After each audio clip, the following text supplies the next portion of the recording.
Oke, jadi mata kuliahnya doktrin akhir zaman atau eskatologi. Nah, bobot SKS-nya ya 2 SKS ya. Ya 2 SKS.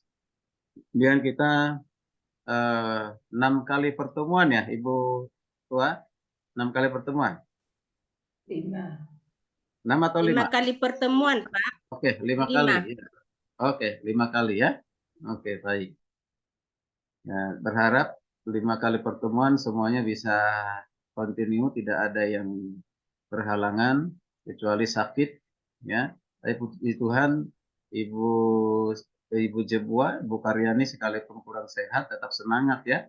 Ya, karena percaya hati yang gembira adalah obat gitu Ya, ya, Pak. obat Amin. manjur menyembuhkan tulang. Nah, gitu ya. Amin, Pak. Benar firman gitu ya. Amin, Pak. Baik. Baik Bapak Ibu, di pendahuluan ini sekali lagi saya mengatakan bahwa belajar eskatologi bukanlah hal yang mudah ya untuk dipelajari dan dimengerti. Mengapa? Karena itu perlu kajian yang alkitabiah untuk mengerti dan memahami supaya tidak keluar dari kebenaran Alkitab, ya kebenaran Alkitab. Ya, nah saya pernah ketemu dengan seorang ibu, dia mengaku dia seorang pengajar tentang eskatologi, tentang akhir zaman. Nah, akhir zaman. Ketemu di toko buku Immanuel, perkenalkan diri. Saya juga berkenalan sebagai dosen. Jadi saya lebih banyak mendengar dari seorang ibu ini dengan semangat yang luar biasa. Ya, saya dengar terus. Tapi ketika saya mau dengar, saya simak mana ayat Alkitabnya ya. Kan? Tidak ada ayat Alkitab. Mungkin satu dua nggak jelas juga, nggak ada hubungannya. Tapi yang dia jelaskan keadaan-keadaan sekarang ini, ya, keadaan yang perang, ya, keadaan gempa bumi, keadaan tsunami, keadaan perang antara Palestina dengan Israel, kan bukan hanya sekarang, kan itu udah cukup lama kan gitu ya. Nah, Ukraina, Rusia, nah itu yang diceritakan. Lalu saya tanya, Bu, Ibu berangkat dasar firmannya mana gitu. Nah, ya harus sesuai dengan Alkitab, jangan fakta dari luar kita bawa ke Alkitab, tapi dari Alkitab kita bawa keluar. Itu yang benar. Saya sampaikan begitu. Nah, jadi boleh saja kita hubung-hubungkan dengan apa yang terjadi sekarang ini di luar ini, ya. Tapi kita melihat apakah itu sesuai dengan Alkitab gitu. Jadi patokannya standarnya itu adalah Alkitab. Ya, Alkitab. Oke. Jadi banyak yang memahami dan menafsirkan ayat tentang eskatologi itu berbeda-beda. Yang akhirnya masing-masing memiliki pandangan sendiri-sendiri yang bisa membingungkan umat, membingungkan jemaat, ya bahkan membingungkan mungkin di antara teolog gitu ya. Tadi yang saya bilang itu beberapa pandangan tentang kedatangan Kristus, apakah sesudah tribulasi atau sebelum tribulasi, kerajaan 1000 tahun, apakah ada atau tidak? Kalau ada itu sudah dimulai sekarang ini, di mana? Di hati manusia. Nah, begitu. Bagaimana dengan surga? Bagaimana dengan langit dan bumi baru? Nah, ada yang mengatakan ya di surga ya surga dengan langit bumi baru itu berbeda. Ada yang mengatakan tidak berbeda. Nah, mana yang benar? Lalu ada yang mengatakan bahwa di surga itu ada anjing. Ya, jadi kalau Bapak Ibu punya anjing, itu nanti kita ketemu anjing lagi di surga. Nah, itu. Ya, barangkali maksudnya itu adalah di langit dan di langit baru dan bumi baru gitu kan. Nanti masih ada bersahabat dengan segala jenis binatang di sana. Zaman sebelum Adam dan Hawa jatuh dalam dosa masih jinak, tidak ada yang beringas ya, liar gitu ya. Nah, itu kan dinubuatkan juga oleh Yesaya ya. Oke, baik. Nah, kemudian supaya mendapatkan pengertian dan pemahaman yang benar, maka harus meneliti dan memahami arti eskatologi sesuai dengan ajaran Alkitab. Ya. Jadi dimulai dari pengertian dari kata eskatologi. Tentang akhir zaman itu tidak hanya orang Kristen yang mempelajari dan yang percaya dan tahu, ya agama lain pun ya percaya juga tentang akhir zaman, ya keadaan dari akhir dari dunia ini, ya. Baik Bapak Ibu, itu masih pengantar. Nah, buku daftar kepustakaan yang harus disiapkan Bapak Ibu cukup banyak. saya hanya menyiapkan apa yang ada pada saya. Ya, apa yang ada pada saya ini yang saya siapkan ya. Yaitu yang pertama bukunya Dr. Welly Parinsolang, Eskatologi Biblikal. Ini bukunya ya, kalau nggak salah dia 120.000 satunya ya. 120 karena pakai kertas yang bagus ini, bukan pakai kertas koran. Itu yang satu ya. Oke. Kemudian bukunya A.L. Wilmington, Eskatologi juga. Ya, ini bagus. Saya lihat ini ketika masih belum diterjemahkan, masih dalam bahasa Inggris, ini dikutip juga dari buku ini oleh Pak Welly gitu ya. Nah, sekarang udah ada terjemahan ya. Terjemahan baru 2015 ya. Studi Alkitabiah yang dibutuhkan tentang akhir zaman. Ini buku lumayan bagus ya, lumayan bagus. Oke. Kemudian ada lagi buku yang ditulis oleh Darmawa S. Boni, yaitu Memerintah sebagai Raja, yang ditulis oleh STT Tenggarong. Nah, ini bukunya ya. Nah, ini bukunya. Kemudian ada buku lagi Penggenapan Nubuatan Masa Kini Akhir Zaman. Ya, John Walford ya. Ya, Walford itu ini bukunya. Ya, Penggenapan akhirnya ini buku lama tapi ini bagus. Kemudian ada lagi buku Millard Erickson ya, kita udah tahu itu ya. Millard Erickson Teologi Kristen volume 3. Ya, volume 3 ada volume 1, volume 3 ya. Nah, ini yang volume 3-nya kalau tentang akhir zaman ya. Nah, ini Bapak Ibu dengan punya 3 buku, volume 1, volume 2, volume 3, saya pikir sudah cukup dengan belajar tentang doktrin atau sistematika ya, teologi sistematika. Karena sudah dibahas di buku ini, dan ini buku standar internasional yang dipakai mayoritas perguruan tinggi teologi Injili di dunia ya, di dunia, karena ini ditulis oleh seorang profesor Biblika ya, Biblika. Oke. Nah, kemudian ada lagi buku lagi tadi ya, Matt Hickok, yaitu jawaban atas pertanyaan yang sering muncul tentang akhir zaman. Mana dia ya? Oh, nah,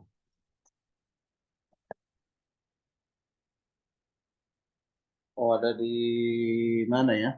Bukunya kok bisa hilang. Ada buku satu lagi itu pertanyaan jawab. Ya, tadi saya sudah siapin. Ternyata ada sebentar.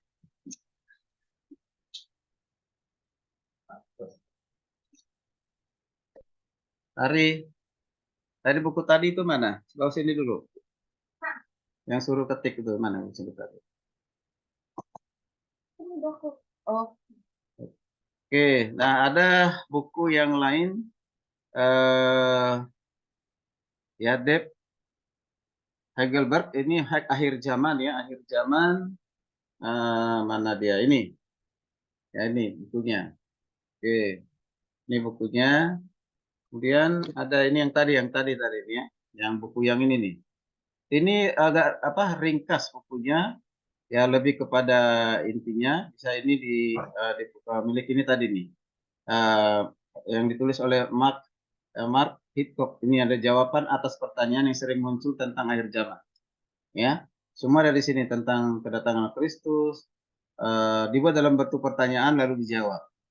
Ya, kepada kerajaan 1000 tahun sampai ke langit bumi baru dan langit baru dan bumi baru LB3 ya, LB3. Kemudian ada buku ya Hendrik Kitchen, kita udah pasti tahu semua lah itu ya, teologi sistematika, saya udah tunjukin ada bukunya. Kemudian Paul N. The Moody Handbook of Theology. Nah, itu yang bagian satu, buku satu. Itu juga ada pembahasan tentang eskatologi. Kemudian ada buku yang sama penulisnya itu Deb ya Helbert, itu tafsiran kitab Wahyu. Tafsiran kitab Wahyu ini ya. Ini bicara tentang akhir zaman ya. Kemudian dikupas langsung dari bahasa Yunaninya, Kemudian ada buku yang terakhir yang saya punya, yaitu Stanley M. Horton, Eksposisi Kitab Wahyu. Ekuasi kitab Wahyu. Nah, ini ditulis seorang proposal perjanjian baru. Nah, perjanjian baru. Oke, nah ini buku-buku yang saya referensikan ini saya sudah seleksi ya, sudah saya seleksi. Nah, adalah buku-buku yang bisa dipertanggungjawabkan teologinya ya. Ya, saya tidak mereferensikan buku yang ditulis oleh orang yang menolak Yesus sebagai Tuhan dan Juru Selamat ya. Ya, oke. Itu kalau sudah menolak ya bagaimana nanti tentang akhir zaman ya. Ya, tapi untuk buku wajib, pikir tinggal dipilih. Buku wajibnya ini sama yang ini. Ini pilih salah satu. Ini atau ini buku wajibnya ya. Nah, dua ini. Ya, yang tulis oleh Pak Willy Panesolang sama ditulis oleh Willington, A.L. Willington ya. Oke. Nah, materinya perkuliahan saya banyak saya ambil mayoritas dari dua buku itu ya, dari dua buku itu. Baik, makasih itu ya untuk daftar kepustakaan atau referensi buku. Nanti saya share di grup ke Ibu Ketua, Ibu Septi, supaya nanti dilanjutkan kepada Bapak Ibu. Oke. Ini tugas mahasiswa nih. Tugas mahasiswa. Nah, inilah kalau enaknya mengajar di S2 itu seperti itu. Ya, itu ya ada tugas presentasi, saya hanya mendengar, melengkapi kan gitu sambil ngopi kan gitu ya. Nah, Bapak Ibu yang bekerja keras begitu, menyiapkan tugasnya supaya ada nilainya gitu ya. Ya, hanya siap-siaplah jadi dosen di STT Genta nanti ya. Ya, lebih enak jadi dosen daripada guru SD. Begitu ya. Oke, baik Bapak Ibu. Ya, apa saja tugasnya? Ini akan bisa saya bahagi ya, sesuai dengan nama-nama tadi yang sudah diberikan oleh, mudah-mudahan hadir semua ini, sekaligus saya mengabsen ya. Nah, coba mana tadi yang dikirim oleh Ibu. Ya, langsung saja karena ada waktu untuk mengerjakan. Lebih banyak waktu untuk mengerjakannya. Kalau Pak Akito ya, Pak Akito atau Ibu Akito ya? Akito Pak. Akito Sidabutar ada ya? Ada Pak saya Pak. Oke. Kemudian dengan Pak Alphonse itu Bapak jauh atau dekat Pak? Jauh Pak, Papua dengan Depok. Waduh, jangan. Tapi kalau sekarang kerjaan tugas itu bisa kerjakan bersama lewat Zoom sebenarnya ya, tapi tidak terlalu jauh. Yang dekat dengan Bapak siapa Pak? Pak Alex sama Pak Andi.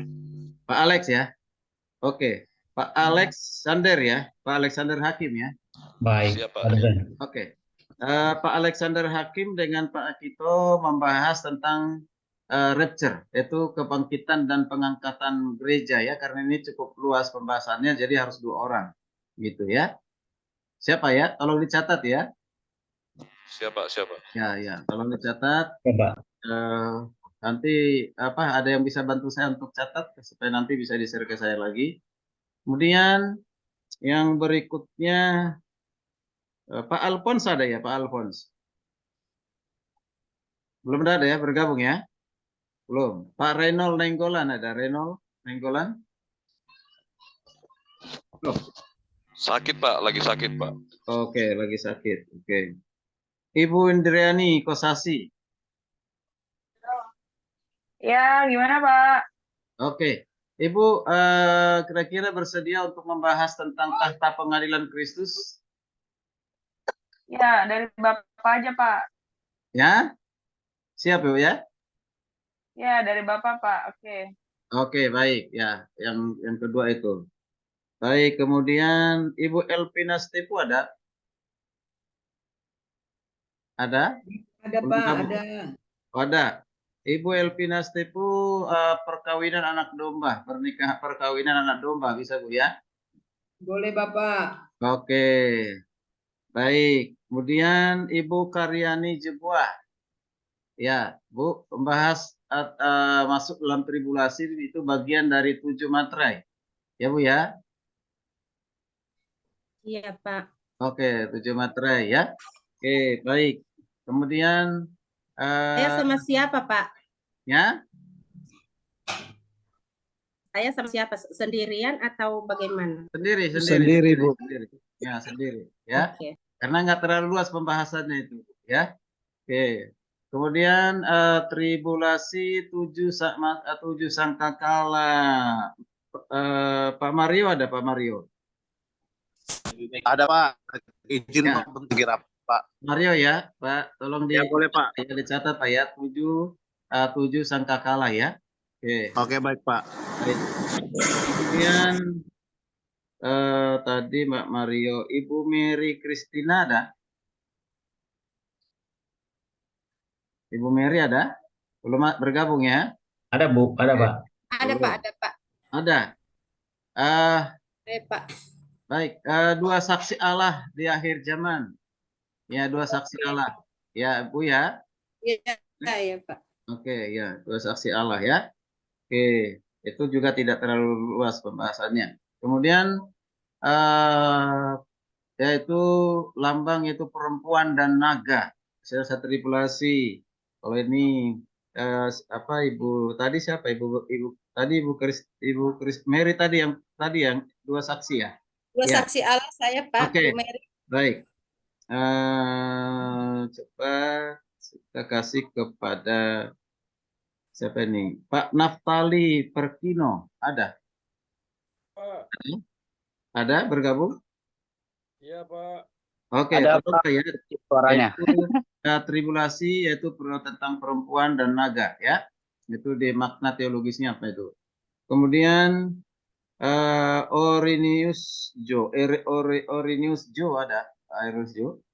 Ada Pak, ada Pak. Ya. Oke, tolong Pak itu bahas tentang antikris ya, antikris. Antikris ya. Oke, siap Pak. Nah, Siap. di akhir zaman ya. Oke, baik. Pak Perlindungan Situmorang. Perlindungan Situmorang ada? Ada Pak. Ya, nabi palsu, Pak. Ya. Ya, nabi palsu ya. Ya, ini yang nabi palsu itu sudah dimulai sampai akhir sekarang jalan sampai akhir zaman ya, Pak ya. Siapa ya? Oke, kemudian ada Pak Andi Aprianto ada? Ada Pak. Ya, Andi Aprianto yaitu penghakiman segera tiba. Ya. Penghakiman sudah tiba, ya Pak. Ya, oke, penghakiman segera tiba ya. Oke. Pak Samardi Aruan ada tadi ya? Ini ada tadi. Ada ya? Ya, ada Pak. Ya, Bapak bahas yaitu nyanyian kemenangan. Ada. Oke, Pak siap Hedi. Pak. Ya. Oke, nyanyian kemenangan. Oke, kemudian Ibu Titin. Ibu Titin? Ada? Tidak ada? Ada Pak, ada. Oke, Ibu Titin. Coba membahas 7 cawan murka Allah. Gimana Bu? 7 cawan murka Allah? Baik Pak. Oke, baik. Ya. Kemudian Pak, ini Warkis Acung, Bapak ya? Bapak ya? Ada? Iya Pak. Saya Ya. Pak. Bapak bahas tentang hukuman atas pelacur besar. Hukuman atas pelacur besar ya Pak. Ya. Pak ya? Oke. Ya Pak ya? Oke. Iya, Pak. Sudah? Siapa ya? Oke, kemudian Ibu Yuliati Yasir ada? Ibu Yuliati ada? Ya, ada Pak. Tidak ada? Ada? Oh ada Pak. ya? Oke, Bu, nanti bahas itu antikristus dihancurkan. Ya, artinya akan berakhir antikris ya. Oke. Oke. Ibu ya? Baik, Pak. Ibu Pak. Carolina ada? Ibu Carolina belum bergabung? Belum ya? Oke, kalau belum bergabung berarti Pandapotan Napitupulu ada? Pandapotan Napitupulu ada? Tidak ada. Tadi saya lihat udah bergabung Pandapotan. Nih, Gap. Minumin air siapa nih, Gap? Udah keluar lagi ya? Ada, Oke, lanjut supaya Ada cepat. Pak, ada Papan Oh, ada. Dapotan. Oh, ada ya. Ya. Nah, membahas 4 penunggang kuda dalam kitab Wahyu. Itu penting. Siapa itu? yang 4 penunggang kuda itu. Ada kuda putih, kuda hijau, kuda hitam gitu kan. Ya, yang ada kuda warna gabungan itu siapa itu lambang-lambang itu. Ya, akan terjadi di akhir zaman ya. Oke, itu menarik itu Pak dibahas tuh ya. Oke, itu tadi Pak siapa tadi ya? Lupa ya, Pak Freddy ya. Pendapotan, Pak. Pendapotan, sorry, pendapotan ya, pendapotan. Oke, kemudian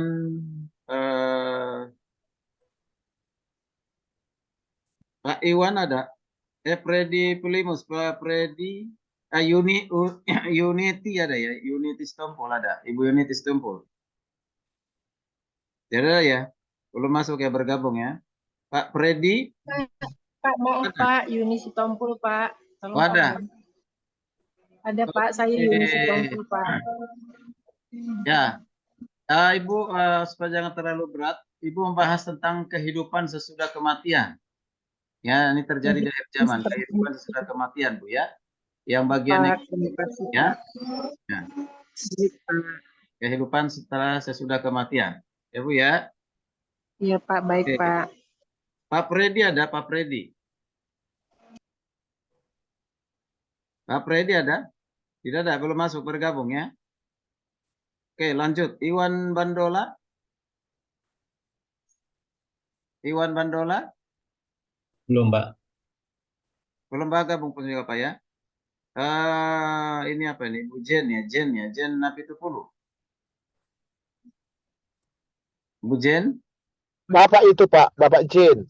Itu Bapak. Hah? Pak Jen ya? Bapak. Iya. Oh, Bapak. Sorry. Ya. Ada, Pak. Ada, Pak. Ada. Ada, Pak. Ada ya. Oke. Bapak ya, itu Bapak ya, bukan Ibu ya. Bapak, iya. Ya. Pak, itu bahas apa tentang apa ini antara apa Harmagedon atau kerajaan 1000 tahun.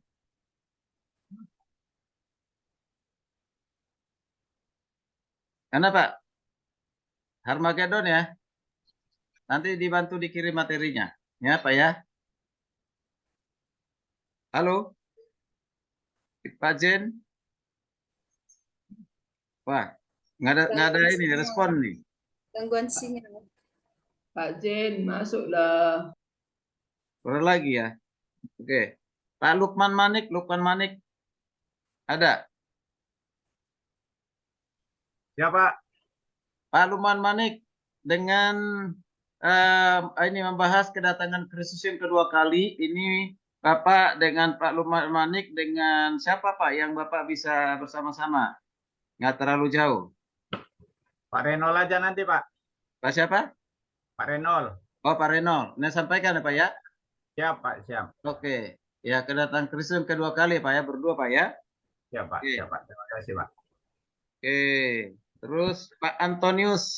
Pak Antonius. Apa nih? Sarseres. Karkeres. Ada? Pak Antonius. Belum bergabung? Belum ya?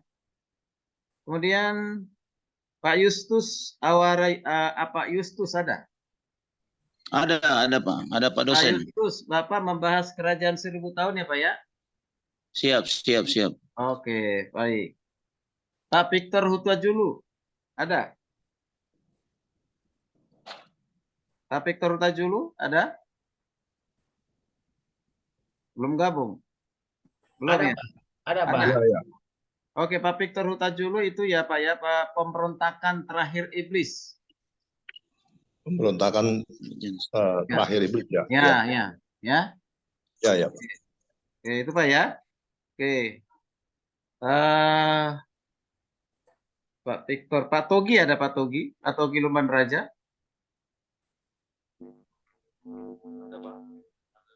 Nggak ada ya? Ada, Pak. Ada ya. Baik Pak. Bapak membahas yaitu kehancuran bumi dan langit yang ada sekarang. Dimusnahkan ya. Ya, kehancuran bumi dan langit yang ada sekarang. Nah, ini ngeri nih pembahasan ini. Ya. Ya Pak ya. Pak Togi ya. Kemudian apa ini? Epis Wisal. Ada Epis Wisal. Ada? Baik, yang belum disebut tadi dapat tugas siapa aja, Pak? Siapa yang sebelum dapat? Yang sudah bergabung ini? Saya, Pak. Di atas nama siapa, Pak? Siapa? Suryadi ya? Riyadi. Oh, Pak Suryadi. Ya, Pak. Suryadi, tapi cari teman, Pak ya. Cari teman berdua, Pak ya. Langit baru dan bumi baru. Itu yang disebut dengan Yerusalem baru itu, ya. Bapak siapa kira-kira, Pak? Pak Suryadi. Atau sanggup sendiri? Siapa yang belum saja, Pak? Siapa yang belum? Ya, nanti Kalau ada, gabung, Pak ya. Ya. Oke ya. Oke, siapa yang belum ini? Yang belum. Oke. Ya, nanti diskusinya kan bisa lewat Zoom gitu, nggak bisa ketemu langsung ya. Oke, ada lagi yang lain selain Pak Suryadi? Yang belum dapat tugas?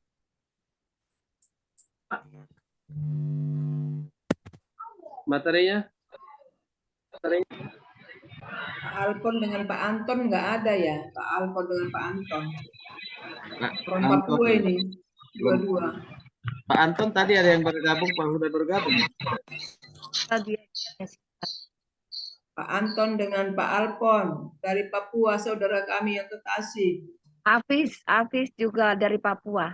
Sudah gabung Ya, belum, Pak? Sudah bergabung, Pak Alpon? Belum kayaknya ya. Belum ya? Nantilah kalau udah bergabung dikasih tugasnya ya. Ya, Ya, dikasih Pak. tugasnya, oke ya. Pak Alpon sama Pak siapa? Pak Alpon, Pak Anton, Pak Alpis. Iya, iya. Tiga orang-orang Papua jauh-jauh, Bapak. Asari. Asari itu ya? Sari Carolina, istri Pak Iwan. Oh, Sari. Ya. Oke, ke nama yang masuk ke saya ini ada 29 orang. 29 orang. Oke. Saya belum tahu kalau ada di luar itu ya. Nanti kalau misalnya ada bisa dikonfirmasikan ulang. Oke, nanti akan dikasih tahu bagi teman-teman yang belum dapatkan tugas ya. Masih banyak tugas yang belum tadi. Nah, siapa tadi yang mencatat? Semuanya minta tolong di-share lagi ke saya ya. Saya nggak catat masalahnya ya. Nah, tolong di-share lagi ke saya. Baik. Saya catat, Pak. Nanti di-share, Oke, Pak. baik, makasih. Makasih. Ya. Oke. Sebelum kita lanjutkan, ada yang mau bertanya tentang tugas? Ada? Ada, Pak. Ini apakah dibuat PPT-nya, Pak, atau bagaimana, Pak? Seperti biasa ya. Jadi ada yang bentuk Word, ada yang bentuk PowerPoint. Nah, nanti yang di-share itu yang PowerPoint. Saya pikir sudah semuanya udah bisa ya PowerPoint ya. Kalau nggak bisa ya nggak apa-apa nanti dengan Word. Tapi berharap sih bisa semua PowerPoint. Udah masa sekarang ini itu sebenarnya sudah cukup lama ya dengan menggunakan PowerPoint. Ya. Apalagi kita guru, ya dosen, nah itu udah pasti bisa lah ya. Tapi kalau misalnya masih ada yang belum paham PowerPoint ya nggak apa-apa ya dengan Word saja langsung ya. Nah, buat aturannya sama isinya minimal 5 maksimal 7 halaman. Kalau dia sudah pakai bentuk Word ya. Tidak usah banyak-banyak. 5 sampai 7 halaman. Ya. Kecuali tadi yang dua mahasiswa tadi, dua mahasiswa satu pembahasan itu mungkin bisa agak lebih sedikit gitu ya. Oke, karena lebih luas pembahasannya. Oke. Ya. Baik, itu. Baik, ada lagi pertanyaan? Untuk waktu presentasinya Pak, apakah satu hari itu seperti apa Pak? Maksudnya berapa menit per orang per pertemuan atau bagaimana Pak? Mohon penjelasan Pak. Ya, jadi gini. Saya tidak melalui urutan nama tadi atau urutan tugas tadi siapa yang siap. Nah, itu yang maju. Misalnya nanti hari sebenarnya kita sudah mulai di jam kedua setelah istirahat. Di jam kedua setelah istirahat Selasa depan sudah mulai. Ya. Gitu. Siapa siap langsung presentasi ya. Itu saja ya. Tapi kalau misalnya ikut urutan malah lebih bagus. Tapi kalau tidak bisa ikut urutan itu ya tidak apa-apa. Ya, itu Pak ya. Nah, satu orang cukup 10 menit, 5 menit untuk pertanyaan. Ya. Gitu ya, sekitar 15 menit. bisa jangan lewat dari situ karena kalau lewat dari situ nanti nggak cukup waktu untuk teman-teman yang lainnya begitu. Kalau kepanjangan nanti saya sendiri yang akan stop gitu ya. Nanti Bu Ketua ingatkan, Pak. Ya, oke ya. Saya ingatkan. Kalau ada yang mengingatkan juga bagus gitu ya. Karena bahasnya menarik ya. Biasa cuma karena keterbatasan waktu kita tidak bisa akan waktu yang lebih lama ya. Oke, baik. Pertanyaannya makasih Pak Orkes Acung. Ada lagi yang lain? Kan? Maaf Pak, judulnya saya tadi lupa Pak. Judul saya Pak, lupa Pak. Pak pendapotan, Pak. Pak pendapotan. Tadi siapa yang catat tadi? Kan dicatat kata tadi yang catat siapa ya? Minta tolong tadi. Oh, Ibu Marina. Bu Elvina. Ibu Pak pendapotan tadi apa, Bu? Masalah penunggang kuda. Itu Pak pendapotan 4 penunggang kuda di kitab Wahyu, Pak. Nah, Baik, ya, Pak. ya. Baik, Bu. Baik. Makasih. Ya. Oke. Baik, makasih. Ada lagi?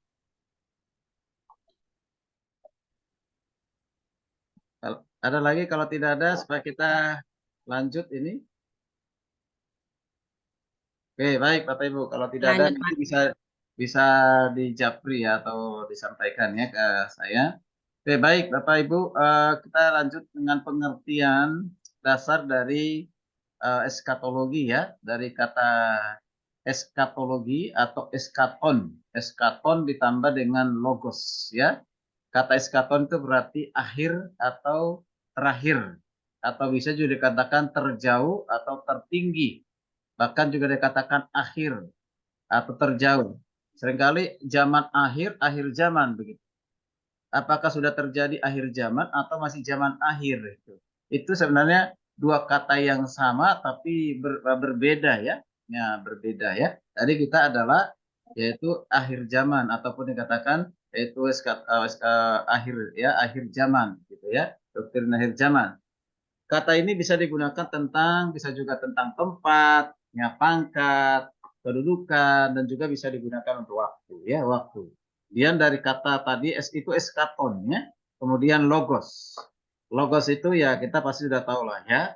Ya sama dengan angelologi, eklesiologi, ya pneumatologi, itu ada logi-loginya, itu berarti logos ya. Kata atau uraian. Kalau dihubungkan dengan Alkitab berarti firman ya. Ya, ucapan, ajaran. Nah, jadi secara sederhana eskatologi itu berarti apa? Ajaran atau doktrin tentang akhir zaman. Ajaran atau doktrin tentang akhir zaman. Oke. Nah, ini yang saya bilang tadi, belajar tentang doktrin tentang akhir zaman ini masih bentuk dalam bentuk kebanyakan lebih nubuatan ya. Nubuatan yang belum terjadi dan akan terjadi dan pasti terjadi. Nah, salah satu definisi yang saya ambil itu adalah eskatologi itu artinya apa secara lengkapnya. Kalau tadi itu adalah etimologinya, nah sekarang adalah definisi ya, artinya apa? Yaitu ilmu atau pengetahuan tentang hal-hal akhir yang menyangkut realitas akhir atau akhirat, bisa dikatakan begitu ya, sebagai akhir kehidupan. Seperti apa contohnya? Ya seperti ya kematian yang kekal itu ya. Nah, kebangkitan orang yang percaya ya, pengadilan terakhir atau disebut dengan tahta Kristus ya, dan yang lainnya sampai nanti kepada kiamatnya, berakhirnya dunia ini, hancurnya dunia ini. Kok ada yang coret-coret saya punya materi ya? Siapa ya? Siapa yang coret-coret ini? Ya. Itu otomatis kali Pak. Saya co-host tapi enggak Pak. Nanti hilang itu. Ya, oke. Ya, baik. Nah, ini belum hilang. Ya. Oke, baik, dilanjutkan, Pak Ibu. Jadi ajaran Alkitab tentang eskatologi, yaitu ajaran tentang akhir zaman, tidak hanya memperdulikan nasib orang, perseorangan, tetapi juga sejarah manusia. Semenjak manusia diciptakan jatuh dalam dosa, sejarah itu berjalan sampai sekarang dan sampai nanti akhir dari dunia ini ya. Nah, jadi ini bukan masalah tentang individu ya, tapi seluruh manusia di dunia akan mengalami hal itu, orang percaya dan orang yang tidak percaya. Saya tadi sudah sampaikan di awal bahwa tentang akhir zaman itu hampir semua agama mempercayai mengajarkannya. Ya, bahkan agama Islam ataupun Muslim mengajarkan tentang pengadilan terakhir. Mereka juga tahu bahwa nanti pengadilan itu ada di tangannya Isa Al-Masih. Ya, kalau kita mengatakan Yesus Kristus, ya. Ya. Kemudian menurut Alkitab, Allah tidak hanya menyatakan dirinya melalui orang-orang yang mendapatkan ilham, tetapi juga dalam dan melalui peristiwa-peristiwa yang membebaskan umatnya, peristiwa yang terpenting dan dari semua ialah kedatangan, terutama klimaksnya, puncaknya itu adalah kedatangan Kristus yang pertama kali dan juga nanti kedatangan Kristus yang kedua kalinya. Ya, nah ini. Jadi kita bisa lihat sejarah ini, jadi bukan Allah tidak bekerja hanya kepada seorang pribadi, ya, atau individu, misalnya dia seorang nabi atau dia seorang raja, ya, kalau masuk perjanjian baru berarti dia rasul, tidak, tetapi melalui sejarah, melalui peristiwa, bahkan melalui kelompok orang, melalui bangsa. Bahkan bangsa Israel itu adalah bangsa yang dipakai Tuhan sejak awal kerajaan Allah. Itu tidak bisa dipungkiri. Dan itu tidak bisa digeser, tidak bisa diubah. Memang dimulai dari sana. Kalau tidak ada bangsa Israel yang dimana dimulai sejarah tentang Allah, maka kita tidak bisa berbicara tentang akhir zaman, begitu ya. Ya, nah itu dari akhir zaman. Tapi banyak sekali orang tidak mengerti, memahami hal itu bahwa Israel itu adalah negara yang ya betul-betul negara yang dipilih oleh Tuhan, bangsa pilihan, bahkan satu-satunya negara yang namanya itu ya dari Allah. Ya, ketika pergumulan Yakub di Sungai Yakub, ya di Sungai Yabok, ya. Ya, sekarang namamu bukan Yakub Lapi tapi namamu Israel. Sehingga itu menjadi nama suatu bangsa. Ya, sendiri satu bangsa. Nah, kalau yang menemukan memberikan nama Indonesia siapa ya? Bapak Ibu tahu nggak kira-kira siapa? Memberikan nama bahasa dari negara Indonesia jadi Indonesianya. Pak Soekarno, Pak. Soekarno. Ya, Soekarno. Soekarno itu sebenarnya meneruskan. Ya, meneruskan ya. Menerima. Sebenarnya bukan orang Indonesia yang memberikan nama ke Indonesia. Ya. Nanti Bapak Ibu cari di sejarah pasti ketemu. Ada di depan namanya sama dengan nama saya, Adolf. Tapi ada terus berikutnya itu. Ya, makanya saya ingat gitu ya. Oke. Baik. Adolf Doosdekker. Siapa? Adolf Doosdekker. Nah, itu dia. Ya. Oke, baik. Kalau tidak salah dari Amerika bagian mana gitu ya, namanya ya. Baik, Bapak Ibu. Nah, kita lanjutkan. Tentu manusia ada keinginan tahuan tentang segala sesuatu, bahkan tentang akhir dari segala sesuatu. Ya, dia akan berpikir, ini bumi sampai kapan ada? Ini kehidupan sampai kapan berakhir? Dan apa yang akan terjadi ke depan? Itu masih ada keinginan tahuan itu. Sehingga berusaha untuk mencari. Di mana dicari? Melalui keyakinan agama masing-masing, melalui kitab suci masing-masing. Nah, kalau kita berarti ya jelas harus dengan sumber utamanya adalah Alkitab. Bukan apa yang terjadi di luar seperti yang tadi disampaikan oleh seorang ibu itu. Ya.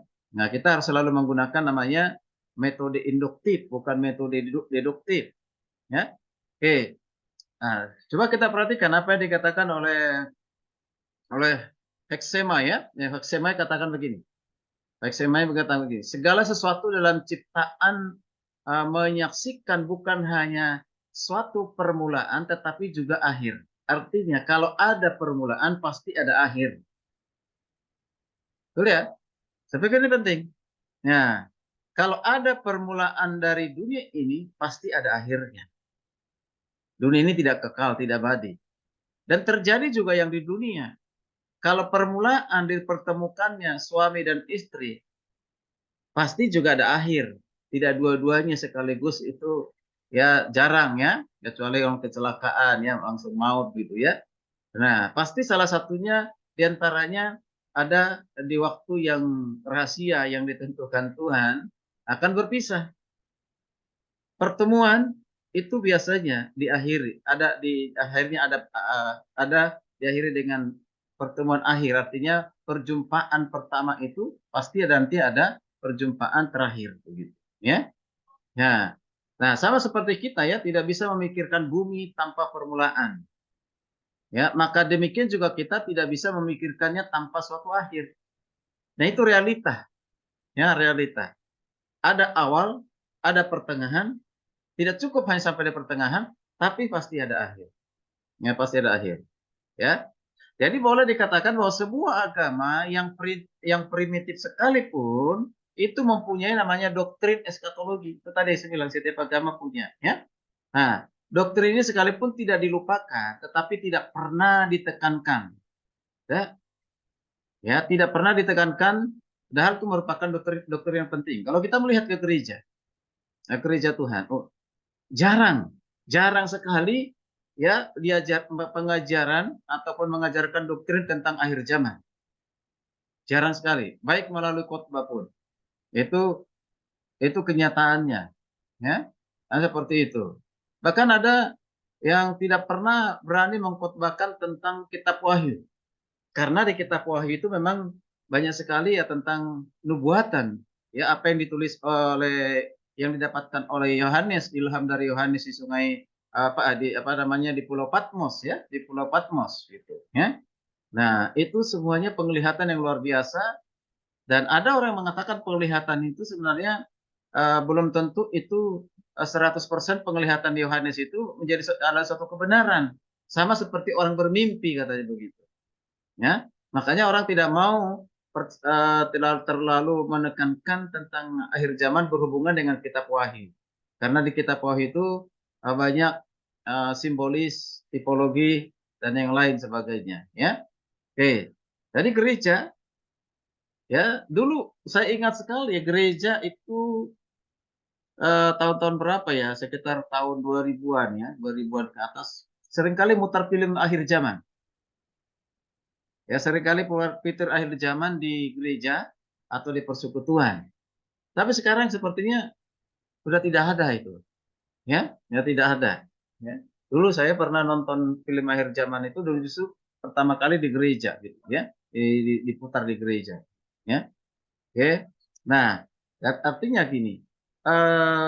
Ini sesuatu yang sangat penting. Ya, tentang bahwa tadi saya katakan kalau ada awal, pertengahan pasti ada akhir. Masa kita hanya menceritakan yang awal dan pertengahan? Harus tuntas dong. Sampaikan juga yang akhir, apa yang terjadi di akhir ini. Untuk apa? Ya supaya umat Tuhan siap. Ya. Kan misalnya kalau buat nanti kita di Tesalonika ya. Nah, di Tesalonika itu tentang kedatangan Kristus yang kedua kali. Siapkah kita? Siapkah kita dalam menanti kedatangan Kristus yang kedua kali? Siapkah kita yang memasuki dunia baru? Siapkah kita untuk itu? Nah, kalau udah katakan siapkah kita, berarti pertanyaan berikutnya, siapa kita? Siapa kita? Itu disebutnya siapa kita. Nah, kalau kita sudah punya konsep tentang diri kita yang dibangun oleh Alkitab, dibangun oleh kebenaran, siapa kita? Nah, maka hal inilah yang menuntun menghantarkan kita akan berjalan dan masuk di akhir itu. Ya, di akhir itu. Gitu ya, Bapak Ibu. Oke, sekarang kita lihat. Mengapa doktrin akhir zaman itu penting? Tadi katakan itu penting. Bahkan penting diajarkan oleh gereja. Penting diajarkan kepada umat Tuhan. Bukan hanya di perguruan tinggi teologi untuk mendapatkan pengetahuan, untuk mendapatkan nilai sebagai tambahan SKS untuk memperoleh magister teologi ataupun sarjana teologi, bukan, ya itu penting untuk selama kita di dunia ini, betul, ya. Oke, nah kita melihat mengapa doktrin akhir zaman itu penting. Nah tentu kita mulai dari tadi yang saya sebut beberapa mata kuliah sistematika, ya, yaitu bicara tentang teologi ataupun disebut dengan teologi proper atau tentang Allah. Teologi dari kata theos dan logos, ya. Nah, Theos Logos. Nah, pertanyaannya adalah bagaimana Allah pada akhirnya dipermuliakan dalam pekerjaan tangannya dan bagaimana rencana Allah digenapinya. Nah, jadi sebelum melihat ke akhir, kita melihat dulu Allah yang memulai. Memulai dari segala sesuatu. Memulai dengan karyanya, karya dan rencananya. Ya, itu dimulai dari situ. Makanya belajar teologi proper, ya. Nah, kemudian berhubungan dengan karya yang kedua itu antropologi manusia. Jadi manusia itu tidak bisa dilepaskan dari sejarahnya Allah, di mana Allah memulai dunia ini menciptakan manusia pertama namanya Adam dan Hawa. Ya, diciptakan segambar atau menurut gambar dan rupa Allah diciptakannya dan diberikan kuasa untuk apa? Memelihara, menguasai bumi, terutama dalam konteks pada saat itu Taman Eden, ya, nah Taman Eden. Dari Adam dan Hawa inilah sejarah memulainya adanya manusia. Adanya manusia sampai hari ini. Ya. Nah, berarti kita perlu belajar namanya antropologi ataupun manusia.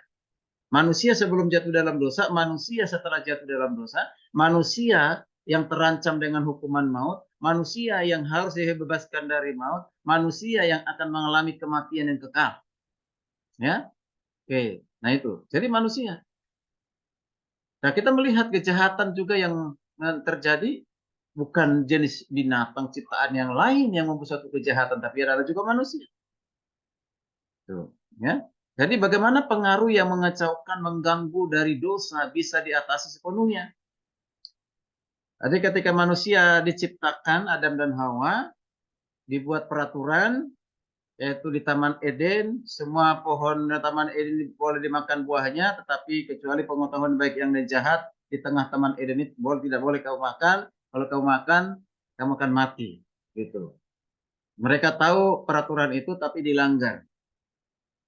Mereka jatuh dalam dosa. Ya, berdua jatuh dalam dosa dimulai dari Hawa, diberikan kepada Adam. Ketika Tuhan datang ke Taman Eden mencari mereka, di mana ke Adam, Adam di mana ke engkau? Mereka bersembunyi dari hadapan Allah, tapi Tuhan panggil mereka. Ya, nah, mereka berdua saling mempersalahkan. Adam bilang perempuan yang kau tempatkan di sisiku lah yang memberikan. Tapi Hawa bilang ular itulah ya yang mempengaruhi, menggoda dan yang lain sebagainya. Jatuh dalam perbuatan dosa, Tuhan apakah menghukum mereka pada saat itu, membiarkan mereka? Tidak, memberikan solusi.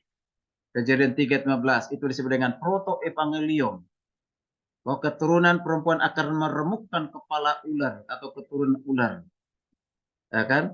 Nah, ini sudah terjadi, sudah digenapi ya dengan kedatangan Kristus yang pertama mati di kayu salib ya, tumitnya diremukkan tetapi tidak tidak patah sama sekali ya.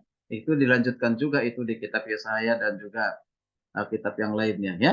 Oke, nah ini penting sekali ya untuk memahami hal seperti itu. Kemudian apa hubungannya juga akhir zaman, doktrin akhir zaman dengan kristologi?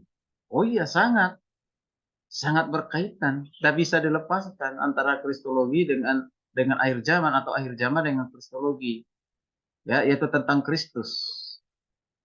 Ya, tentang Kristus inilah yang menjadi sentral, ya, atau pokok hakikat utama iman Kristen, ya. Nah, dan inilah yang membedakan ya kekristenan atau agama Kristen dengan agama lain. Ketika kita mengaku Yesus Kristus adalah sungguh-sungguh Allah, Yesus Kristus adalah sungguh-sungguh manusia, dia sehakikat dengan manusia, dia sehakikat dengan Allah. Perbedaan inilah yang membuat kita ditolak oleh banyak orang. Ya. Semua agama mengajarkan tentang Allah, mengajarkan tentang kebaikan, mengajarkan tentang surga, mengajarkan tentang akhir zaman. Tapi tidak dikaitkan, dihubungkan sama sekali tentang Kristus. Ya, ya begitu. Nah, di akhir zaman yang paling utama kita nantikan apa? Kedatangan Kristus yang kedua kali, yang menentukan kehidupan kita untuk selama-lamanya. Hah? Nah itu. Jadi bagaimana pekerjaan karya Kristus dimahkotai dengan kemenangan yang sempurna, yaitu di kayu salib. Nah, jadi kematian Yesus di kayu salib sebagai manusia, bukan sebagai Allah dia mati ya. Allah tidak akan pernah mati ya. Nah, sebagai manusia dia mengalami kematian, tetapi dia bangkit dari kematian, mengalahkan maut dan hidup untuk selama-lamanya dengan tubuh kemuliaan yang dimilikinya sampai hari ini bahkan selama-lamanya. Ya. Nah, itulah yang disebut dengan kemenangan, ya kemenangan, ya. Kemudian dihubungkan dengan apa lagi? Soteriologi, yaitu tentang apa? Keselamatan. Ya pasti. Siapa yang akan bisa masuk ke surga? Siapa yang akan bisa masuk nanti mengikuti pesta anak domba, pertemuan di udara, ya kan? Yang diangkat oleh Kristus. Siapa yang akan masuk di dalam langit dan bumi baru? Kalau bukan mereka yang sudah percaya kepada Kristus, mereka yang sudah diselamatkan itu. Ya. Dan itu adalah pekerjaan dari Roh Kudus. Ya, akhirnya menghasilkan penebusan, pemuliaan yang sempurna dari umat Allah. Sekarang kita belum dalam sempurna ya, sekalipun ada orang-orang yang mengaku dia udah sempurna begitu ya, dengan berani mengatakan aku udah sempurna. Ya. Nah, tidak, kita masih berjuang untuk menuju kepada kesempurnaan itu ya. Kemudian hubungannya dengan apa? Eklesiologi, gereja, iya, karena gereja lah nanti yang diangkat. Siapa gereja itu? Bukan bicara tentang organisasi, bukan berarti berbicara tentang gereja itu tentang gedung, bukan, ya. Tapi gereja itu Paulus sudah sangat mengatakan dalam kitab Korintus, ya kita ini, ya tubuh Kristus. Kita ini orang-orang percaya, ya gereja secara universal berarti seluruh umat percaya di dunia ini, itulah gereja. Nah kalau masuk gereja lokal itu berarti udah masuk organisasi. Nah di gereja kita masing-masing, ya ketika kita masuk ke surga tidak ditanya dari gereja mana, gitu, ya tidak organisasi mana, ya. Nah boleh kita bangga dengan kita punya organisasi gereja di dunia ini. Boleh saja, tetapi bukan itu yang menentukan tentunya, ya. Oke, jadi gereja lah nanti yang akan bertemu dengan Tuhan Yesus, yaitu disebut dengan pesta anak domba Allah, pernikahan, bertemunya yang mempelai pria dengan mempelai wanita. Siapa yang mempelai pria adalah Yesus Kristus, mempelai wanitanya siapa? Jemaatnya. Ya, pernikahan anak domba, ya. Ya gerejanya yang akan diangkat, dan gerejanya inilah yang akan hidup untuk selama-lamanya, yang saya sudah percaya. Mengapa saya menekankan itu? Karena ada ajaran viral sekarang ini yang mengajarkan nanti di langit baru dan bumi baru itu bukan hanya orang percaya kepada Kristus nanti penghuninya. Itu ada itu, nanti saudara lihatlah, baca, dengar di YouTube itu ya. Tapi penghuni siapa juga katanya ada. Nah kita kelas satunya, penghuni kelas 1, yaitu siapa? Orang yang sudah percaya kepada Kristus sebagai Tuhan Juru Selamat. Tapi nanti ada juga yang lain, ya dari agama lain. Mereka yang selama hidupnya ditemukan berbuat baik. Mereka juga akan masuk di langit baru dan bumi baru. Tapi mereka warga kelas 2 begitu. Tapi saya coba cek mana Alkitabnya mengatakan kelas 1, kelas 2 begitu. Ya, nah gitu. Nah, tidak ada sebenarnya yang seperti itu. Tapi tidak tahu apa dasar apa ya pembicara itu ngomong begitu ya. Oke. Nah itu Bapak Ibu.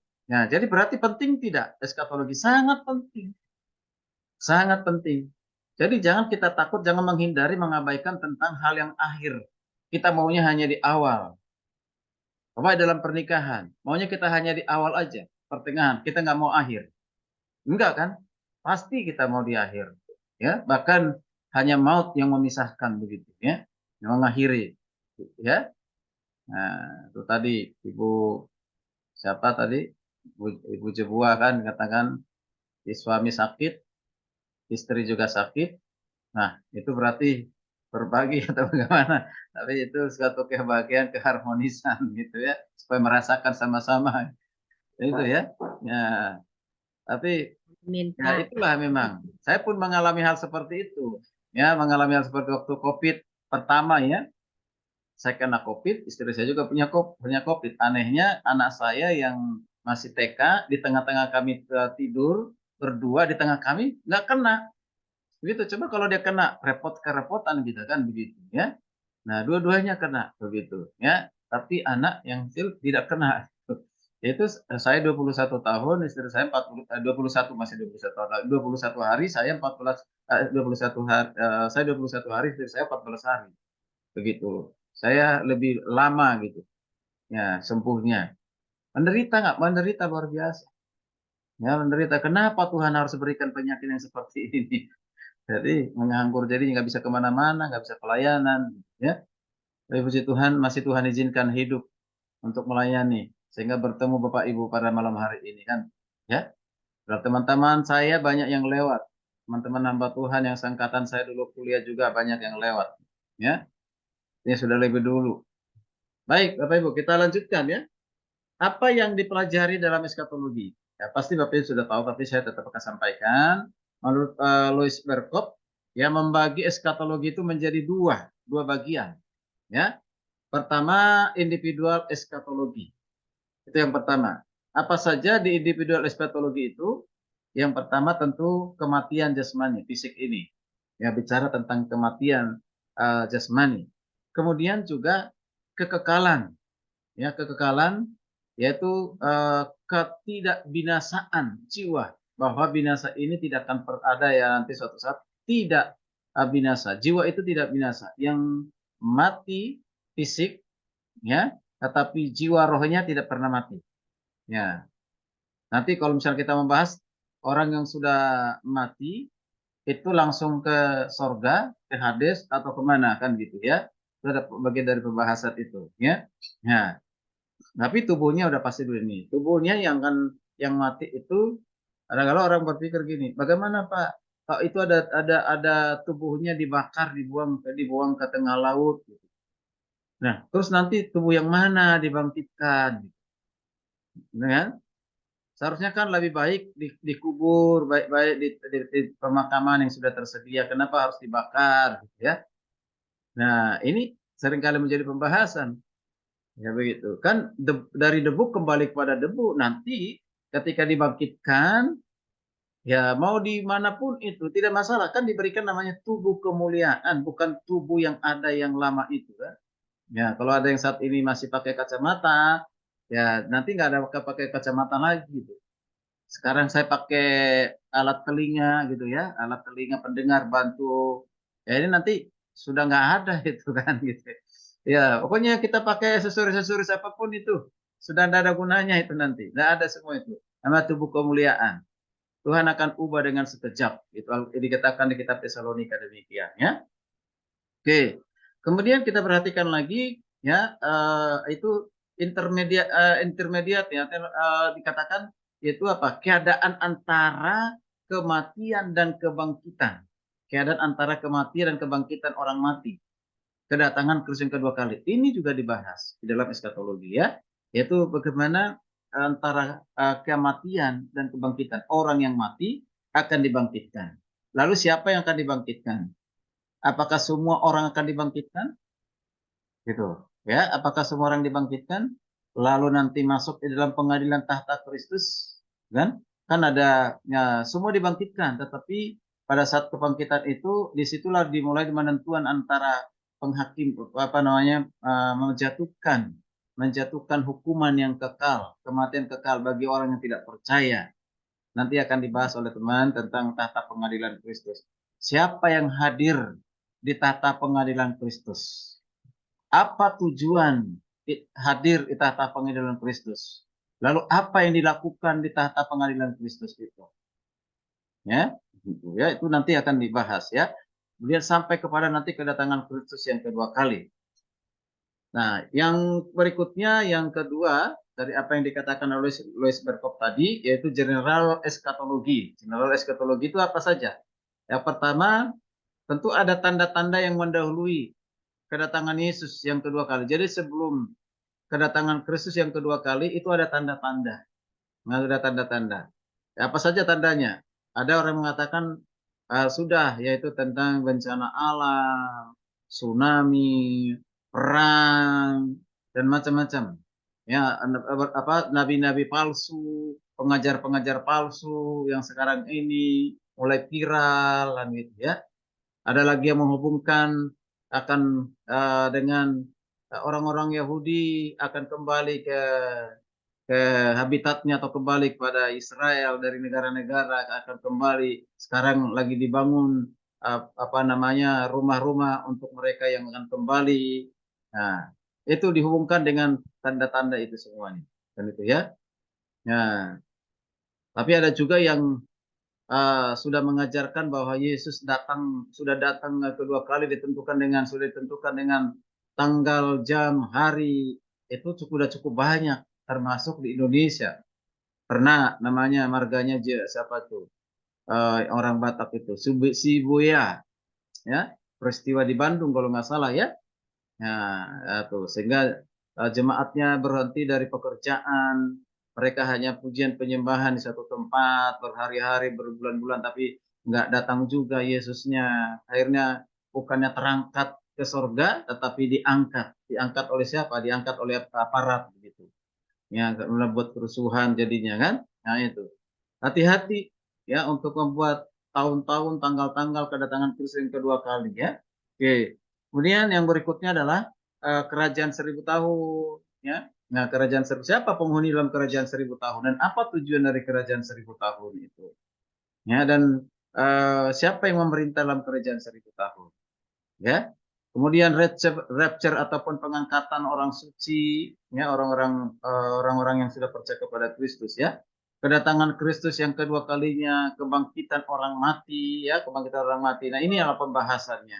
Kemudian penghakiman terakhir, penyempurnaan perwujudan kerajaan Allah, keadaan akhir dari orang-orang yang saleh, orang percaya dan yang jahat, tidak percaya. Kemudian diakhiri dengan langit baru dan bumi baru. Kadang kalau kita sering mendengar ya ketika ucapan-ucapan dari teman-teman, kalau misalnya ada yang meninggal ya, sampai bertemu di langit baru dan bumi baru, sebenarnya masih jauh sekali itu. Nah, lebih baik sampai ketemu di sorga, nah itu ya, nah masih jauh, ya pastilah, tapi masih jauh sekali ya. Oke, baik itu yang perlu saya sampaikan. Nah, ini kenapa ya belum hilang-hilang ini ya, yang merah-merah ini. Tadi ada pasti kena gores tangan ya. Apakah nanti kalau di rekaman dia tetap ada ya? Nah, ini. Adalah Pak, tetap ada itu Pak. Hah? Ada itu Pak. Oke. Biasanya karena ada tadi pulpen tangan ya, kena ke laptopnya ataupun handphonenya ya. Baik, Pak Ibu. Ya, kita lanjutkan. Sebelum lanjutkan, apakah pandangan utama mengenai akhir zaman? Ini ada mungkin hal yang perlu didiskusikan. Jadi ada beberapa pandangan yang harus kita pahami tentang akhir zaman ya. Pandangan-pandangan yang berbeda. Perbedaan itu bisa membuat lebih baik, tapi perbedaan itu justru menyimpang dari Alkitab ya. Silakan jika ada. Sebelum kita lanjut.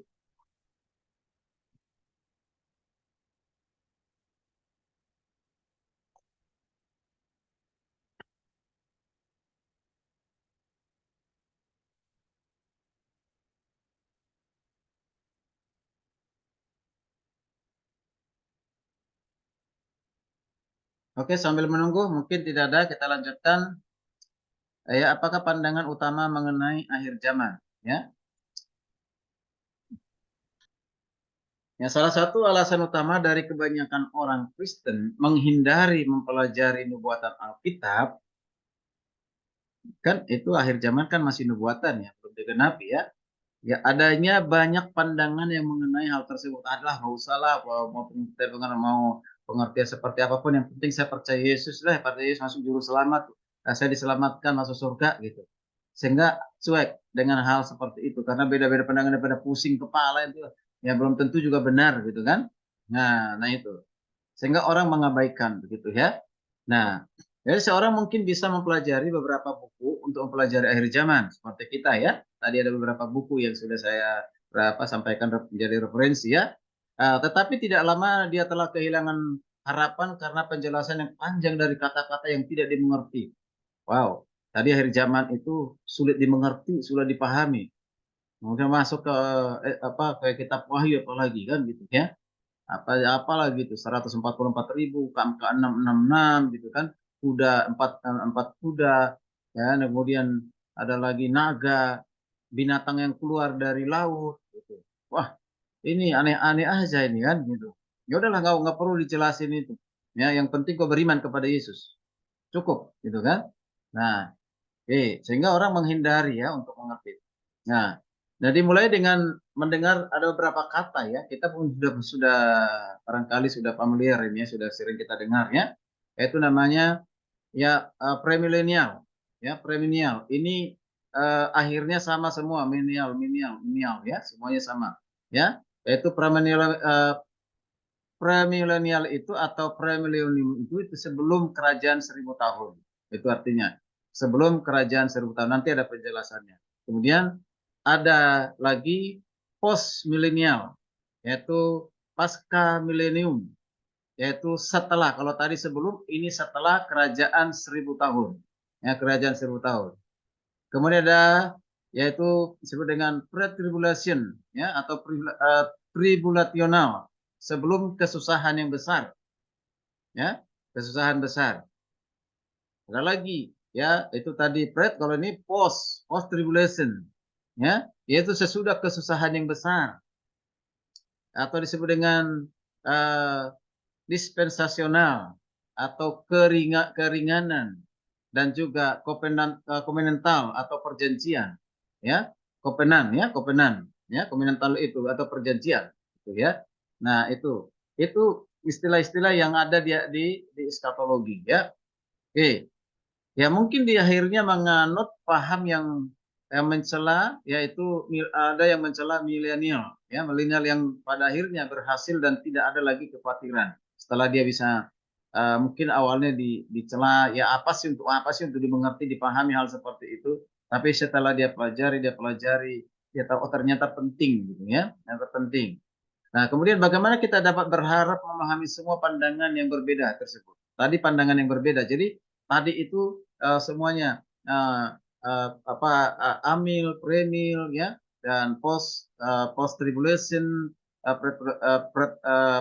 tribulation dan yang sebagainya. Itu kan pandangan-pandangan teologi yang berbeda. Ya. Lalu mungkin kita akan mana yang harus kita percayai, mana yang harus kita terima, mana yang alkitabiah, mana yang tidak sesuai dengan Alkitab, ya. Nah, itu. Jadi ada suatu harapan ingin memahami pandangan tersebut yang berbeda tersebut. Apa mungkin juga yang saya katakan semua sepertinya menggemaskan semua dalam sebuah dasar yang bisa dimengerti mengenai pandangan utama berkata dengan akhir zaman.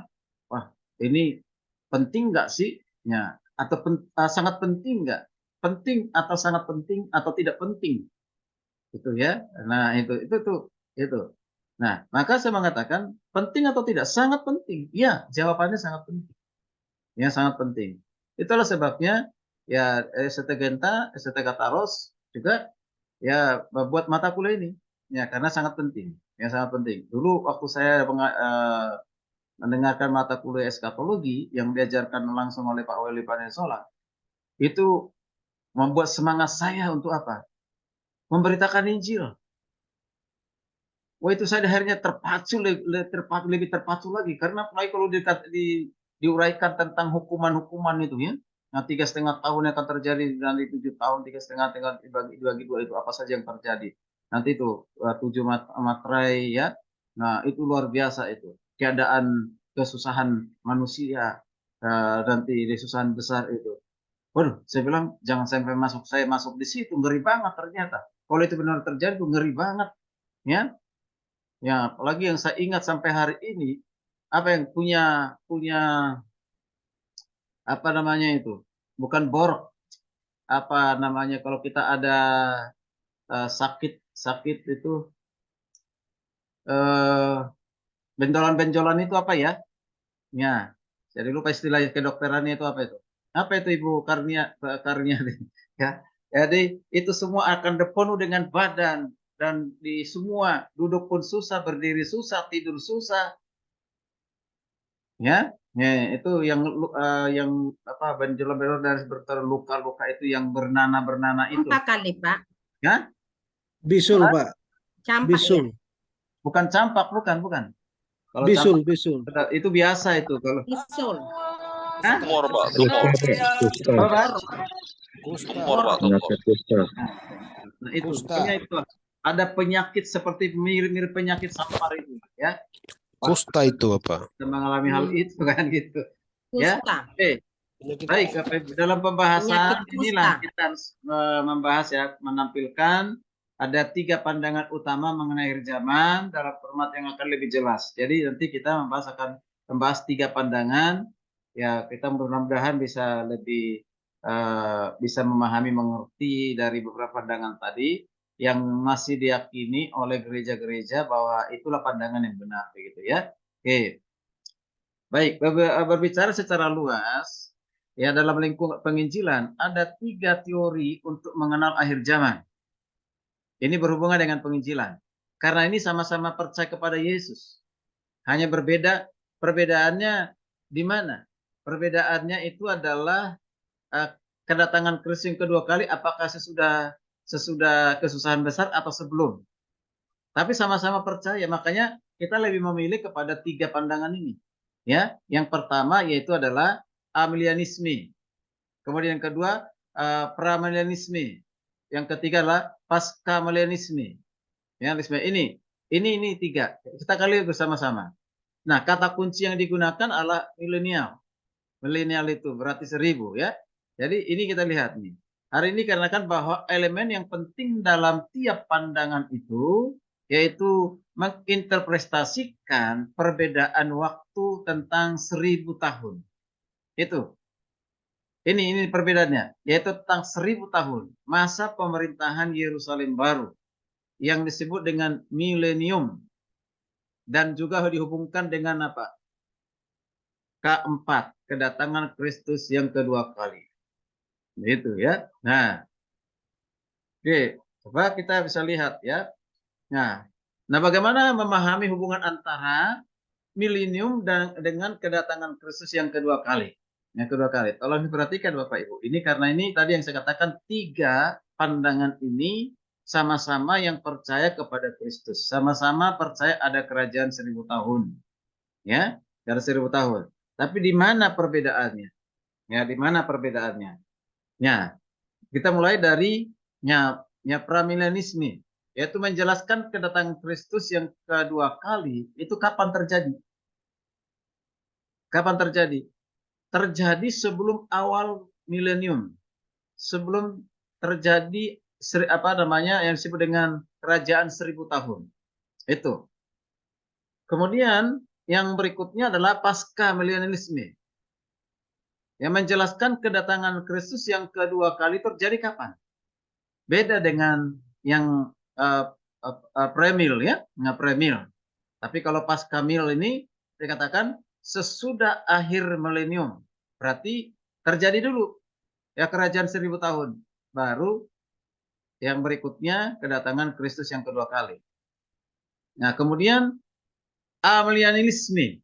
Ya, amil ya, pokoknya amil mengatakan bahwa supaya lebih gampang ulang aja amil gitu ya, mengatakan bahwa kita sekarang berada di era milenium dan akan berakhir dengan kedatangan Kristus kedua kali. Jadi ini pandangan yang mengatakan sudah terjadi 1000 tahun itu sekarang ini, itu sudah terjadi sekarang ini.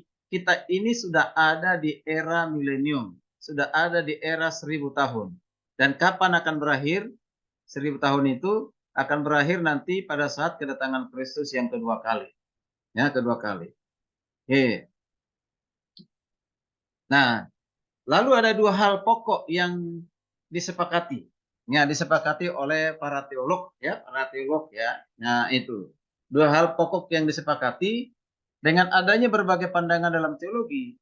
Ada hal-hal penting yang disepakati oleh pandangan-pandangan tersebut, dari pandangan tersebut. Apa saja dari pokok yang disepakati itu? Yang pertama adalah ketiga pandangan tadi, ya, premil, pasca, amil, ya, percaya bahwa Yesus Kristus adalah Raja segala raja dan Tuhan segala Tuhan, dan Dia berkuasa dan akan memerintah suatu kerajaan yang mulia. Dari tiga pandangan tadi itu, ya, itu dua disepakati bersama itu, ya, disepakati bersama. Nah, ini yang kita syukuri itu, ya, oke. Nah, kemudian yang kedua, sepakatan yang kedua itu adalah ketika pandangan tersebut percaya Yesus Kristus akan datang ke dunia, datang yang kedua kali, yaitu secara fisik dengan tubuh kemuliaan, dengan dapat dilihat dan secara mulia menjadi hakim atas dunia. Ya, begitu. Dia hadir menjadi hakim yang adil, ya. Nah, ini dua kesepakatan dari tiga pandangan tadi. Ya, premil, ya, paskamil sama amil, ya. Oke. Ini dua ini penting kita perhatikan. Nah, jadi adalah penting untuk tidak mengabaikan kesepakatan ini.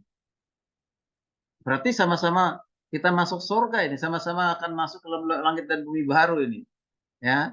Nah, jadi perbedaan pandangan tadi tidak menghambat, tidak menghalangi, ya, kita untuk hal itu. Jadi bukan suatu kesesatan begitu, ya, tetapi penempatan, ya, penempatan tentang kerajaan 1000 tahun, apakah sebelum sesudah begitu, ya.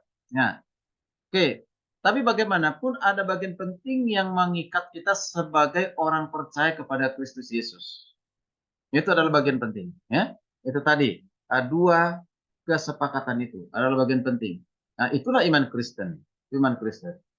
Nah, kemudian kita perhatikan lagi, apapun pandangan yang dianut atau Bapak Ibu anut di sini, saya tidak akan memaksakan saudara nanti saudara mau di mana, Bapak Ibu itu di mana, mau di premil, mau di pasca atau di amil, ya. Tapi posisi saya akan jelaskan. Saya tidak boleh abu-abu gitu, ya, tidak boleh abu-abu atau tiga-tiganya nggak bisa juga, gitu, ya. Oke, nah, kita perhatikan. Jadi apapun pandangan yang saudara anut nanti mengenai akhir zaman, jika kita mengetahui Yesus adalah penyelamat pribadi dan akan datang untuk kedua kalinya, maka kita setuju akan hal-hal penting yang mengikat sebagai saudara dan juga sebagai saudari di dalam Kristus. Jadi jangan perbedaan itu membuat kita ribut. Perbedaan itu membuat kita terus ada dalam perdebatan. Perbedaan itu membuat kita terpecah. Perbedaan itu membuat kita lebih hebat. Ya kan? Perbedaan itu membuat kita ada yang merasa lebih pintar, lebih cerdas. Jangan. Ya? Tidak, ya? Oke. Nah, bagaimanapun kita harus menyadari bahwa ada perbedaan signifikan dalam ketiga pandangan tersebut. Ada tadi. Nanti kita akan lebih luas akan dijelaskan hal itu. Nah, ketiga perbedaan tersebut mempengaruhi cara kita untuk memahami, yaitu perkara-perkara penting, ya, mengenal akhir zaman. Ya, akhir zaman. Nah, setiap sistem tersebut mempunyai pandangan yang berbeda tentang apa yang akan terjadi, baik sebelum ataupun sesudah kedatangan Kristus kedua kali. Disitulah letak perbedaan dari tiga pandangan itu, Bapak Ibu. Nah, pandangan, ya, yang Bapak Ibu anut akan mencerminkan apa? Akan mencerminkan cara kita mengartikan tokoh-tokoh, kemudian kronologis, dan penyempurnaan pada akhir zaman. Ya. Seperti tadi yang saya bilang, Ibu itu percaya nggak Yesus sebagai juru selamat? Percaya. Percaya nggak kedatangan Kristus kedua kali? Percaya. Percaya nggak dengan tentang kerajaan 1000 tahun? Percaya. Percaya nggak bahwa nanti ada kesusahan besar? Percaya, Ibu itu. Tapi memulainya dari peristiwa yang dilihat di dunia ini mungkin melalui bacaan, melalui media, melalui televisi, ya kan? Atau mungkin melalui orang lain, seminar dan yang lain, ya. Oke. Nah, lalu selanjutnya, akankah ada kerajaan 1000 tahun di bumi? Itu pertanyaannya. Akankah ada kerajaan 1000 tahun di bumi? Ya, ada yang mengatakan akan ada yang mengatakan tidak. Oh, sudah jalan. Tadi saya sampaikan sudah sedang terjadi. Kemudian, akankah ada masa kesusahan 7 tahun? Yang nanti itu 3,5 tahun, ya? sebelum kedatangan Kristus yang kedua kali. Benar nggak itu ada? Jangan-jangan itu hanya mitos. Jangan-jangan ini hanya sebagai simbol saja, lambang saja. Sebenarnya tidak pernah terjadi hal itu. Kan itu ya. Kemudian, apakah benar ada individu yang akan disebut sebagai antikristus? Nah, nanti kalau kita belajar, antikris itu kan terbagi dua golongan. Antikris jamak, antikris tunggal. Nanti itu bisa dibuka dalam kitab 1 Yohanes ya. Ya, 1 Yohanes. Yang sekarang ini sudah banyak antikris, berarti itu jamak. Tapi ada suatu saat nanti hadir di dunia ini akan di masa kesusahan besar itu akan berkuasa di bumi ini, pengendali ekonomi dan seluruh dunia oleh antikris tunggal. Jadi untuk seluruh dunia pemimpinnya hanya satu. Ya, tidak ada lagi presiden-presiden gitu ya. Hanya satu yang menguasai gitu ya. Nah ini pun banyak orang yang tidak percaya dengan hal itu gitu ya. Yang menguasai ekonomi di seluruh dunia. Ya. Nah, mengendalikan dengan tanda 666 dan yang lain sebagainya gitu ya.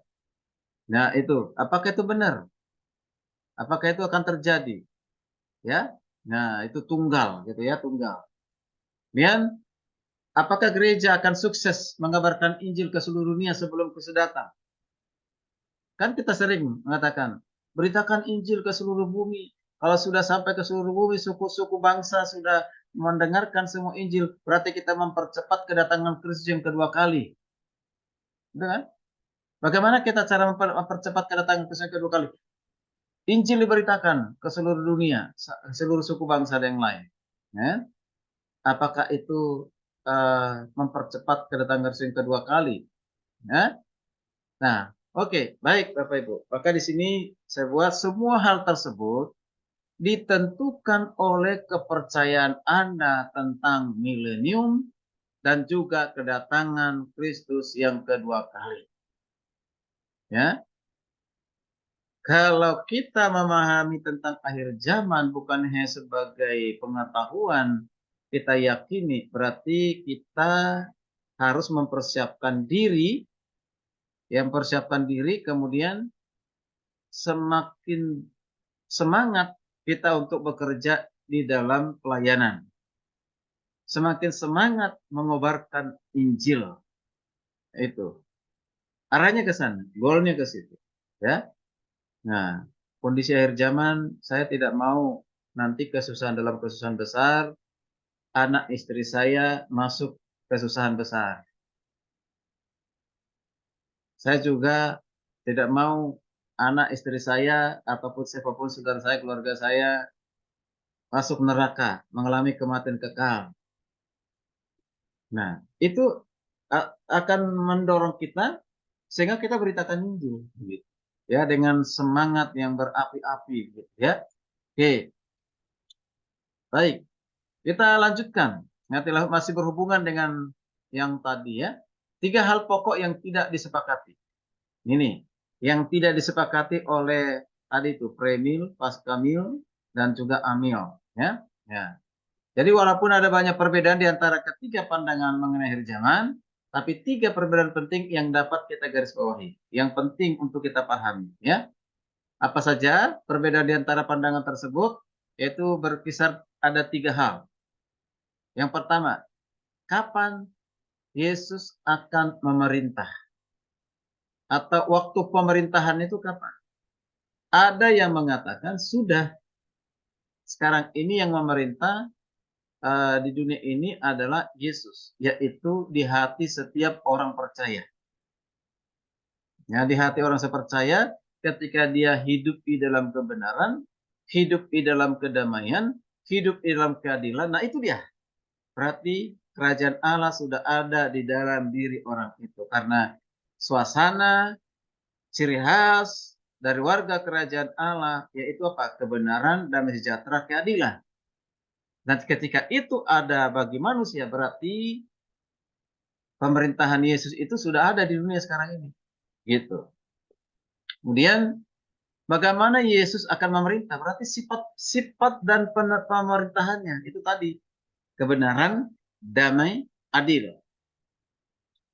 Di dunia ini ada itu damai, kebenaran, damai, adil, ada, tetapi beda kualitasnya dengan ketika Yesus sebagai pemerintahnya ataupun sebagai rajanya, raja di atas segala raja, yaitu King of King, ya. Kemudian di mana Yesus akan memerintah? Nah, itu tadi saya katakan, ada yang mengatakan sudah dimulai start di dunia ini. Oh tidak, nanti kerajaan 1000 tahun Yesus menjadi pemerintahan di situ. Dan juga orang-orang percaya. Ya. Apakah Yesus sudah terjadi sekarang ini disebut sebagai raja yang berkuasa, raja dari segala raja? Tidak. Karena nanti akan menjadi raja di atas dunia ini hanya satu, yaitu Yesus. Makanya dikatakan nanti segala lutut bertelut, segala lidah mengaku bahwa Yesus Kristus adalah Tuhan. Itu belum digenapi, akan terjadi nanti itu. Ya. Oh, termasuk bangsa Israel. Mereka akan sadar bahwa yang mereka salibkan itu, yang selama ditolak sebagai Mesias, ditolak sebagai raja, akhirnya mereka mengakui dialah raja di atas segala raja, King of King, dan kita adalah raja, ya, akan memerintah bersama dengan Kristus, ya, memerintah bersama dengan Kristus, ya. Ada sedikit lagu, ya, ada hubungkan dengan lagu yang sering kita nyanyikan di sekolah minggu ataupun kita ajarkan di sekolah minggu, ya. Aku anak raja, engkau anak raja, kita semua anak raja. Enak lagu itu dinyanyikan. Anak-anak senang untuk menyanyikan itu. Tetapi coba, apakah konsep anak raja bagi kita itu ada dalam Alkitab? Bapak Ibu, aku anak raja, engkau anak raja, kita semua anak raja. Nah, saya sudah belajar, saya belum menemukan konsep anak raja dikenakan atau dipakaikan kepada orang percaya. Tapi yang ada adalah anak Allah. Ahli waris ya Allah. Yang berhak menerima janji-janji Allah. Dia di orang benar, dibenarkan. Ya, diadopsi jadi orang benar. Nah, itu yang ada. Tapi kalau konsep anak-anak raja itu setahu saya tidak ada. Ya. Lebih baik aku anak Allah, engkau anak Allah, kita semua keluarga Allah. Itu lebih tepat. Betul kan? Nah, mengapa? Karena kita ini bukan anak raja, tapi kita raja. Kita sebagai raja ya ada dalam Alkitab. Akan memerintah bersama dengan Kristus. Berarti kita raja juga. Tapi bukan King of King, bukan raja dari segala raja, hanya Yesus yang punya panggilan jabatan itu, ya. Kita memerintah bersama dengan Yesus, ya. Nah, inilah pandangan yang berbeda tadi, Bapak Kasih Tuhan, ya. Nah, kita ada break karena kita beberapa menit lagi, Bapak Ibu, ya. Kita lanjutkan, ya. Pandangan amil atau amilenium. Ya, diawali dengan A, berarti itu kata biasanya A dari kata dan kemudian milenium, berarti bersikap tidak begitu, ya. Ya, tidak gitu. Jadi bersifat negatif. Ya. A milenium secara harap ya berarti tidak ada milenium, tidak ada kerajaan 1000 tahun. Ya. Kemudian ia bukan hanya sebenarnya dipercayai dalam pandangan ini, penganut A milenium percaya dalam periode pemerintahan Kristus kerajaan 1000 tahun bukan hanya berarti secara harafiah. Nanti terjadi secara harafiah. Tidak, tapi sudah terjadi sekarang ini. Sedang berjalan sekarang ini. Sejak Yesus datang yang pertama kali sampai di kedatangannya yang kedua kali. Itu. Jadi paham dari amil ini adalah pandangan kekristenan yang modern. Siapa saja yang punya pandangan itu di antara Kristen? Yaitu Katolik Roma, ya, atau Roma Katolik, Gereja Yunani Ortodoks, dan sejumlah besar kaum Protestan, ya, awal mula, ya. Pandangan ini dapat dilacak dengan Agustin tahun 354 sampai 430 sebelum Masehi. Sudah Masehi, ya, sudah Masehi. Oke. Nah, kemudian pandangan ini juga ternyata dianut oleh siapa? John Calvin dan juga Martin Luther. Ya, John Calvin dan Martin Luther, yaitu pengajar teolog yang kita kenal Calvinisme, ya. Oke, Martin Luther, Bapak Gereja, Bapak Reformasi, ya. Ya, Reformasi. Oke. Nah, pandangan amilenium ini pertanyaan gini, kapan Yesus akan memerintah? Ini dibuat lebih jelas lagi, ya. Lebih jelas. Ini dalam pandangan amilenialisme, kapan Yesus memerintah? Amil ini berkata bahwa percaya kerajaan Kristus terjadi sekarang. Sudah terjadi sekarang antara kedatangan Yesus yang pertama sampai nanti yang kedua kali. Itu amil. Mengapa? Karenanya milenium bukanlah periode harafiah, yaitu disebut dengan 1000 tahun. Tetapi hanya sebagai simbol, katanya begitu. Simbol dari masa yang panjang.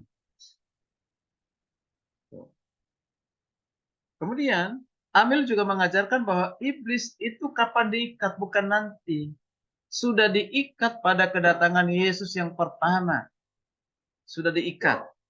Sebagai hasil dari kematian dan kebangkitan Kristus. Jadi pada saat Yesus mati dan bangkit, jadi kuasa si iblis itu sudah diikat pada saat itu.